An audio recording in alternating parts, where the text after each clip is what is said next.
सपना सपना ना हर कोई देखता है और हो सकता है शायद कोई ना भी देखता हो। कई लोग इसको एक उम्र पर देखते हैं और कई बार उम्र से पहले भी देख लेते हैं। कुछ ऐसी ही कहानी है। कई बार ना पता भी नहीं होता कि वो सपना है या क्या है, बस एक धुन है। किस चीज़ की है इस बात की तो खबर भी नहीं है। कुछ ऐसा ही था। मुश्किल से 6-7 साल की उम्र रही होगी मेरी, जब मेरा एक सपना था या क्या था ये तो मुझे नहीं पता, बस एक धुन थी। और वो धुन ये थी कि मुझे ना बड़ा सा घर चाहिए।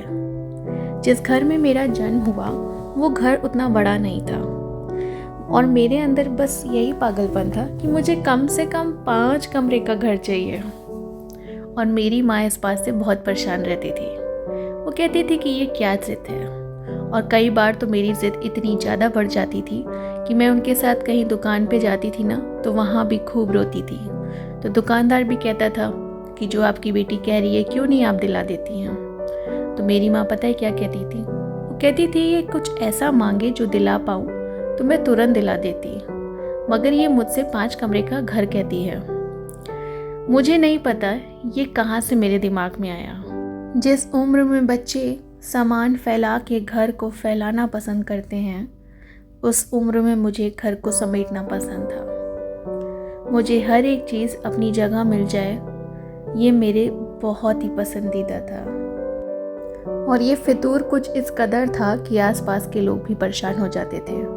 कई बार तो जब गेस्ट मेरे घर पर आते थे ना, तो जैसे ही वो सोफे से उठते थे तो मैं ना सोफे का कवर सबसे पहले ठीक करती थी। मेरी माँ कहती थी कि तुम क्यों इतना जल्दी में रहती हो और तुम्हें क्यों इतना साफ करना है, क्या चाहिए तुम्हें। मगर मुझे ना सुकून मिलता था। मुझे अपना घर इतना प्यारा लगता था कि मुझे लगता था कि मेरे लिए यही बेस्ट है। मैं एक ऐसी इंसान थी जिसको बहुत भीड़ भाड़ पसंद नहीं है। मुझे एकांत में अपनों के साथ बैठना बहुत पसंद था।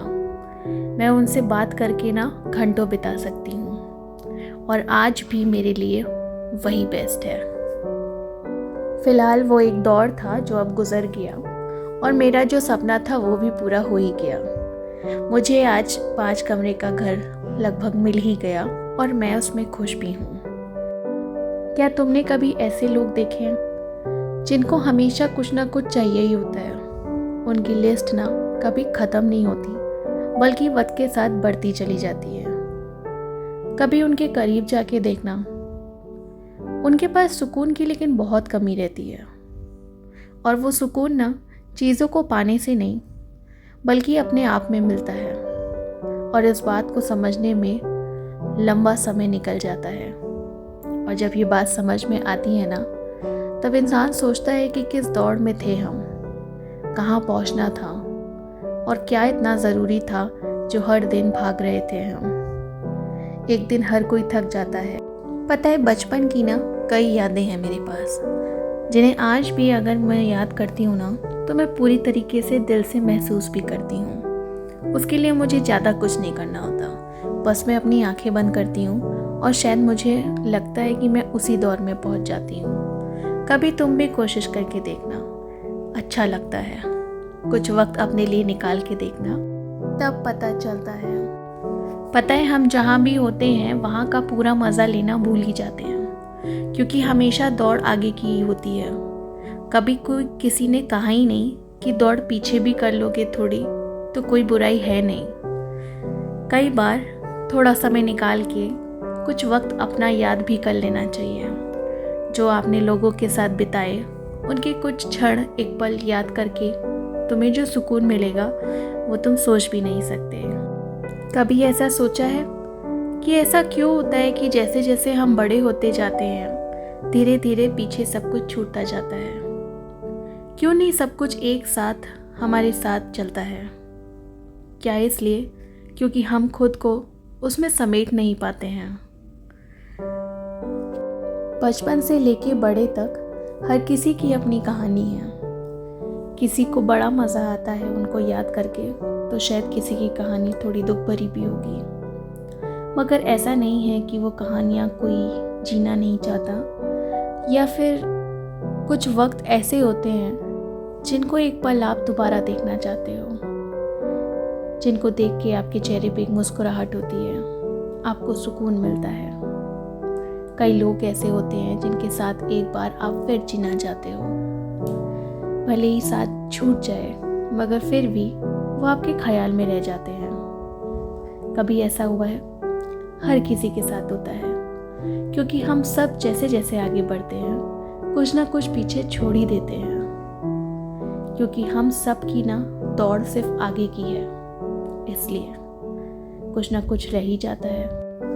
कई लोग तो ऐसे भी हैं जिनके पास खुद के लिए भी वक्त नहीं रहा, क्योंकि उन्हें ना अपनी लाइफ में शायद बहुत कुछ पाना है, और ऐसा नहीं है कि वो पाते नहीं हैं। जब इंसान इतना वक्त देता है तो ज़रूर पाता है, मगर उसके बावजूद भी वो खुश है, इसकी गारंटी किसी के पास नहीं है। कई बार हर चीज़ पाने के बावजूद भी खुशी और सुकून ना खो सी जाती है। तो इस बात का ध्यान रखना, तुम्हें जो चाहिए उसके लिए आगे बढ़ो, मगर ये बात भी याद रखना कि सुकून तुम्हें अगर ना मिले तो थोड़ा रुक जाना, क्योंकि इतना कुछ पाने के बावजूद भी अगर तुम्हें किसी बात की खुशी नहीं है तो उन सब बातों का कोई वजूद नहीं है। पता है, धीरे धीरे तुम भी सीख जाओगे कि एक वक्त के बाद ना सब बदल जाता है। अगर आज तकलीफ है तो ये भी ख़त्म हो जाएगी, और अगर खुशी है तो ये भी बदल जाएगी। तुमको बस आगे बढ़ना है, तो अपनी मुस्कुराहट के साथ आगे बढ़ना। वक्त जैसा भी हो तुम्हें कुछ ना कुछ सिखा के जाता है, इसलिए जो भी है उसके लिए धन्यवाद कहना, क्योंकि जो तुम्हें वक्त सिखाएगा ना वो कोई नहीं सिखाएगा। तो बस इसी बात का शुक्रिया अदा करना और प्यार से आगे बढ़ जाना। अगर ये व्लॉग अच्छा लगा हो ना तो लाइक, शेयर और सब्सक्राइब करना बिल्कुल मत भूलना, और दोबारा इस चैनल पे फिर से आना। तब तक के लिए बाय और अपना ख्याल रखना।